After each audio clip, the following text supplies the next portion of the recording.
एक बार सब लोग जयकारा बोलेंगे। बोलो श्री गौरी शंकर भगवान की जय। एक समय भगवान गौरी शंकर पार्वती मैया के साथ अमरावती नाम की एक परम पावन नगरी थी। वहाँ पर राजा ने बड़ा सुंदर ही दिव्य मंदिर भगवान भोलेनाथ का बनाया था। तो जब पार्वती मैया और भगवान भोलेनाथ जब मृत्युलोक में भ्रमण करने के लिए आए तो क्या देखते हैं, इतना सुंदर दिव्य मंदिर भगवान भोलेनाथ का देख कर वह पार्वती मैया और भोले बाबा वहीं पर रुक गए। अब वह जब उस मंदिर पे रहने लगे तो एक दिन मनोविनोद की इच्छा से पार्वती मैया ने भगवान भोलेनाथ से कहा कि हे महादेव, हे भोले बाबा, चलिए आज हम और आप मिलकर चौसर का खेल खेलें। भगवान भोलेनाथ जो थे वह प्रसन्न हो गए और वह खेल प्रारंभ हुआ। उसी समय मंदिर के पुजारी जी जो थे वह पूजन करने के लिए जब वहां पर आए तो वह पार्वती मैया ने भगवान भोलेनाथ और दोनों में जीत किसकी होगी ये वह पुजारी जी से पूछ बैठा। अब तो पुजारी जी अनायास ही बोल पड़े, बिना विचारे ही बोल पड़े कि जीत भगवान भोलेनाथ की होगी।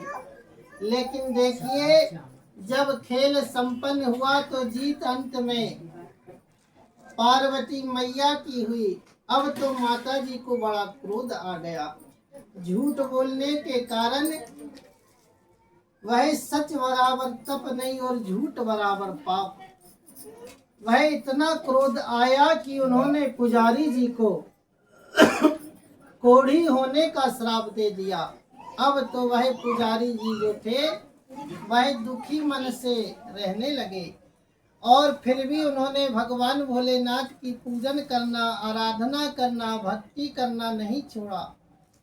और उसी समय देखिए, एक समय भागवश उसी मंदिर में, उसी दिव्य मंदिर में पूजन करने के लिए कुछ अप्सराएं गण स्वर्ग से आई और जब भगवान भोलेनाथ की पूजन करने लगी, उसी समय जब पुजारी जी आए तो पुजारी जी की ऐसी दशा, जब वह अप्सराएं ने उनसे पूछा तो पुजारी जी ने सब विधि विधान के अनुसार वह सब बातें, सब घटनाएं उन अप्सराओं से कह सुनाया।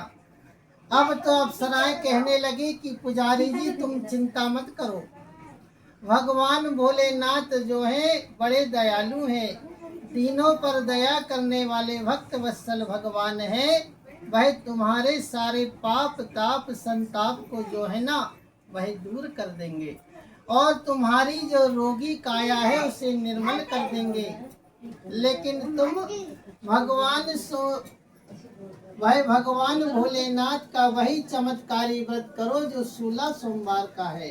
वह प्रदोष काल में सोमवार के दिन वह स्वच्छ जल में स्नान करके, स्वच्छ वस्त्र पहनकर भगवान भोलेनाथ की वह पार्थिव शिवलिंग बनाकर दूध दही शहद घी शक्कर पंचामृत से उनका अभिषेक करें, पूजन करें और 1.25 सेर गेहूं के आटे की बनी चूरमा बाटी बनाकर भगवान भोलेनाथ को अर्पण कर देवे और 1 भाग वह स्वयं ग्रहण करे, 2 भाग एक गौ माता को, 1 भगवान के भक्तों में बांट दे। इस प्रकार वह 16 सोमवार करते हुए जब 17वां सोमवार आएगा तो वह भगवान भोलेनाथ का व्रत का उद्यापन करे और अपनी जो भी कामना हो भगवान भोलेनाथ से कह दे तो वह भगवान भोलेनाथ तुम्हारे सारे मनोरथों को सिद्ध कर देंगे। अब तो देखिए, पुजारी जी ने विश्वास रखते हुए भगवान भोलेनाथ पार्वती मैया का ध्यान करते हुए, कार्तिक भगवान का ध्यान करते हुए, नंदीश्वर भगवान का ध्यान करते हुए, नागराज भगवान का ध्यान करते हुए और कीर्तिमुख शिव जी के अनेक गणों का ध्यान करते हुए बड़े भक्ति भाव के साथ एक एक करते हुए 16 सोमवार का व्रत किया। और जब 17वें सोमवार आया तो वह पुजारी जी ने विधि विधान के साथ भगवान भोलेनाथ का व्रत किया, उद्यापन किया। भगवान भोलेनाथ की कृपा देखिए, दया देखिए, वह पुजारी जी रोग मुक्त हो गए। अब तो वह आनंद से नाचने लगे और भगवान भोलेनाथ का पूजन अर्चन करने लगे। अनायास एक समय पार्वती मैया और भगवान भोलेनाथ पुनः उसी मंदिर में आए। और जब मंदिर में आए और पुजारी जी की निरोगी काया को देखा, अब तो वह पार्वती मैया का आश्रय का ठिकाना ना रहा। अब उन्होंने भी पूछ लिया कि पुजारी जी, तुमने ऐसा कौन सा व्रत किया है, जप किया है, तप किया है, जिसके प्रभाव से भगवान की तुम्हारे ऊपर ऐसी कृपा हुई और तुम रोग मुक्त हो गए। अब वह पुजारी जी ने भी वही चमत्कारी व्रत 16 सोमवार का पार्वती मैया से कह सुनाया। अब तो पार्वती मैया ने भी वह उनके पुत्र कार्तिक भगवान से रुष्ट होकर वह घर से चले गए थे। तो आज पार्वती मैया ने कार्तिक जी को बुलाने के लिए वही चमत्कारी व्रत भगवान भोलेनाथ का जप किया। तो देखिए, आज माँ की पुकार सुनकर कार्तिक भगवान का मन जो है भगवान के चरणों में लग गया। माँ की याद आने लगी, माँ के चरणों में लग गया। और जैसे ही 17वें सोमवार का व्रत पार्वती मैया ने किया तो भगवान कार्तिक जी वह दौड़े भागे चले आए और माँ के चरणों में आकर प्रणाम किया कि हे माँ, वह तुमने कौन सा व्रत तप नियम जप किया है जिसके कारण जो है ना मेरा मन जो है आपके ही चरणों में लगा रहता है। अब तो वह मैया ने वही चमत्कारी व्रत 16 सोमवार का कह सुनाया। अब तो भगवान कार्तिक जी ने भी वह उनका मित्र जो परदेश दुखी दिल से गया था ब्राह्मण कुमार, उससे मिलने की इच्छा से भगवान कार्तिक ने व्रत किया। अब भगवान की दया देखिए, इधर व्रत संपन्न हुआ और उनका मित्र वो है अनायास ही आकर भगवान कार्तिक जी से मिल गया। अब वह कार्तिक जी से पूछ बैठा कि मित्र, तुमने ऐसा कौन सा जप तप व्रत नियम किया है जिससे हमारा और तुम्हारा मिलन वो अचानक हो गया। अब तो कार्तिक जी ने वह भगवान भोलेनाथ का वही चमत्कारी व्रत कह सुनाया। अब तो वह ब्राह्मण कुमार की इच्छा हुई, विवाह करने की जब इच्छा हुई उनकी, तो वह उन्होंने विवाह की इच्छा से भगवान भोलेनाथ का पूजन करना प्रारंभ कर दिया, वही व्रत करना प्रारंभ कर दिया। लेकिन एक समय क्या हुआ कि वहाँ के एक राजा ने स्वयंवर रचा था कि वह ये हथनी जिस कन्या के गले में वरमाला पहनाएगी उसी के साथ मैं अपनी सुंदर राजकुमारी अपनी कन्या का विवाह कर दूंगा। अब तो देखिए, वह विवाह देखने की इच्छा से ब्राह्मण कुमार भी एक ओर जाकर बैठ गए। भगवान भोलेनाथ की कृपा देखिए, हथनी वह नियत समय पर आई और वह उसी ब्राह्मण कुमार के गले में वरमाला पहनाई। अब तो सारे राजकुमार, सारे राजाएं जो थे आश्चर्यचकित हो गए कि बताओ, इतने बड़े बड़े राजकुमारों को छोड़कर, सुंदर सुंदर राजकुमारों को छोड़कर हथनी ने इस ब्राह्मण कुमार के गले में वरमाला पहना दी। अब तो ब्राह्मण कुमार सुंदर राजकुमारी को पाकर आनंद से प्रसन्नता के साथ भगवान भोलेनाथ का वह धन्यवाद करने लगे। राजा ने बहुत सारा धन दिया, घोड़े हाथी रथ आदि से वह ब्राह्मण की विदा किया। अब तो ब्राह्मण कुमार आनंद से सुंदर राजकुमारी पाकर सुख से रहने लगे। एक दिन वह उनकी पत्नी ने, धर्म पत्नी ने ब्राह्मण कुमार से पूछ लिया कि हे महाराज, हे स्वामी, आपने ऐसा कौन सा जप तप व्रत नियम संयम ऐसा कौन सा त्याग किया था जिसके कारण बताइए इतने बड़े बड़े राजकुमार, इतने बड़े बड़े राजा महाराजा सुंदर राजकुमारों को छोड़कर आपको वह हथनी ने वरमाला पहनाई। अब तो वह ब्राह्मण कुमार ने भोलेनाथ का ध्यान किया कि हे देवी, ये इसमें मेरे जब तक नियम का कोई महत्व नहीं है, ये तो भगवान भोलेनाथ की दया है जो उन्होंने मेरी ऊपर दिखाई है, जो तुम जैसी रूपवान कन्या के साथ मेरा विवाह संपन्न कराया। ये सब भोले बाबा की दया है, ये उन्हीं की कृपा है। अब तो वह चमत्कारी व्रत के बारे में ब्राह्मण कुमार ने बताया। अब वह ब्राह्मण की बातें सुनकर रानी भी अब वह सुंदर पुत्र की प्राप्ति की इच्छा से भगवान भोलेनाथ भूत बावन भोलेनाथ का चमत्कारी व्रत करना आरंभ कर दिया, पूजन करना प्रारंभ कर दिया।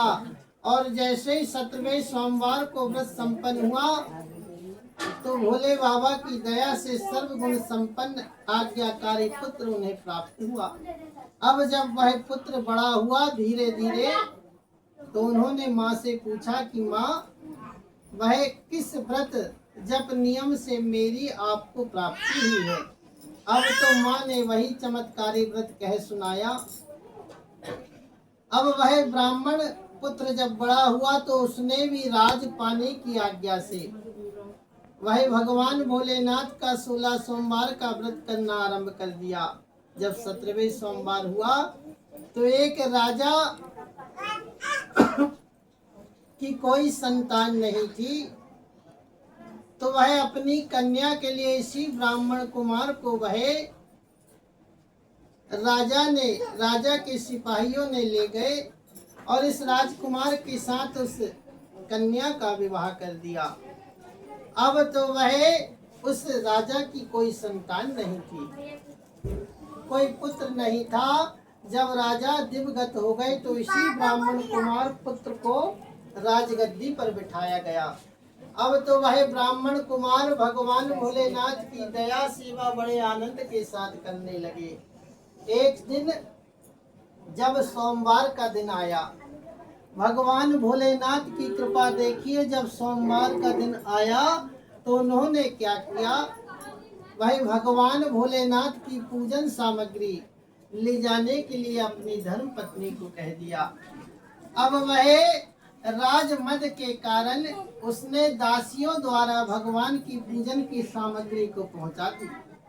जैसे ही पूजन संपन्न हुआ, आज भगवान भोलेनाथ के अपराध के कारण उसी समय आकाशवाणी हुई कि हे ब्राह्मण कुमार, अगर तूने अपनी धर्म पत्नी को वह घर से नहीं निकाला तो ये तेरा सर्वनाश कर देगी, ये तेरा राजपाट सब नष्ट कर देगी। अब तो देखिए, आकाशवाणी को सुनकर ब्राह्मण कुमार ने कहा कि ये भगवान भोलेनाथ की ही वाणी है। अब अपने मंत्रियों से विचार किया, अपने सभासदों से कहा कि बोले देखो, आज मुझे ना भगवान भोलेनाथ की वाणी सुनाई दी है। सबने पूछा क्या महाराज? बोले उन्होंने कहा है कि तुम बोले ये राजकन्या को वह घर से निकाल देना, नहीं तो तुम्हारा राज का सर्वनाश हो जाएगा।